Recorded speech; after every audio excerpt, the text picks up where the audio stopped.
మరో breaking news ఉంటుంది. మనకి తెలంగాణలో మద్యం దుకాణాల కోసం దరఖాస్తుల స్వీకరణ గడువు నేటితో ముగుస్తోంది.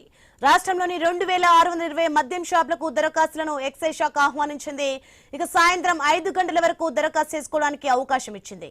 రాష్ట్రంలో బీసీ బంద్, బ్యాంకుల బంద్లతో దరఖాస్తు చేసుకోలేకపోయామన్న ఫిర్యాదులతో ఎక్సైజ్ శాఖ మద్యం షాపుల దరఖాస్తుల గడువును ఇవాల్టి వరకు పొడిగించింది. ఈ నెల 18 వరకు తెలంగాణలో మద్యం షాపులకు 89,344 దరఖాస్తులను ఎక్సైజ్ శాఖ స్వీకరించింది. నిన్నటికి 90,316 దరఖాస్తులు వచ్చాయి. చివరి రోజున దరఖాస్తుదారుల రద్దీకి అనుగుణంగా జిల్లాలో ఎక్సైజ్ శాఖ ఏర్పాట్లు చేసింది.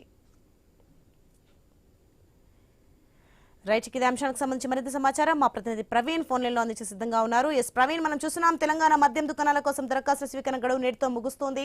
దీనికి సంబంధించి పూర్తి డీటెయిల్స్ ఏంటి? సోని, అయితే తెలంగాణ మద్యం దుకాణాలకు అయితే మొత్తం తొలగా ఆ దరఖాస్తులు ఈ రోజు చివరి రోజు కానున్న నేపథ్యంలో ఈ రోజు భారీగా దరఖాస్తులు వస్తాయంటూ కూడా తెలపడం జరుగుతుంది.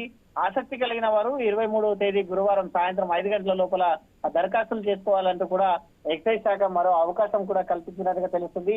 ఈ మధ్యనే బీసీ బంద్, పబ్లిక్ ట్రాన్స్పోర్ట్ బస్సులు బంద్ నడవలేకపోవడం చేత కొన్ని చోట్ల బ్యాంకులు కూడా పని చేయలేవు అంటూ కూడా వచ్చిన నేపథ్యంలో వాటిని దృష్టిలో ఉంచుకొని ఎక్సైజ్ శాఖ మద్యం షాపుల దరఖాస్తులను ఈ నెల 23వ తేదీ అంటే ఈ రోజు వరకు పొడిగిస్తూ ఉత్తర్వులను జారీ చేసిన నేపథ్యంలో ఈ రోజు 5 గంటల వరకు అయితే దరఖాస్తు చేసుకోవచ్చు అంటూ కూడా చెప్తూ ఉంది. మద్యం షాపులకు దరఖాస్తులు పొడిగించడంతో ఈ నెల 21న 461 దరఖాస్తులు రాగా అయితే 22న 511 దరఖాస్తులు వచ్చాయంటూ కూడా చెప్పడం జరిగింది. ఇప్పటి వరకు ఈ నెల 18 వరకు తెలంగాణలో మొత్తం షాపులను చూసుకుంటే 89,344 దరఖాస్తులు ఎక్సైజ్ శాఖ స్వీకరించినట్టుగా కూడా తెలపడం జరిగింది.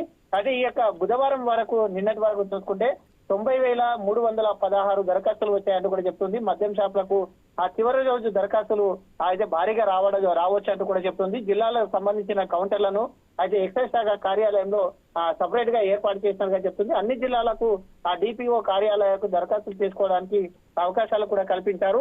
అయితే లాటరీ పద్ధతిన 27వ తేదీన లాటరీ పద్ధతిన మొత్తంగా కూడా వీటిని అయితే మొత్తంగా నిర్వహిస్తామంటూ కూడా చెప్తూ ఉన్నట్టు తెలుస్తుంది.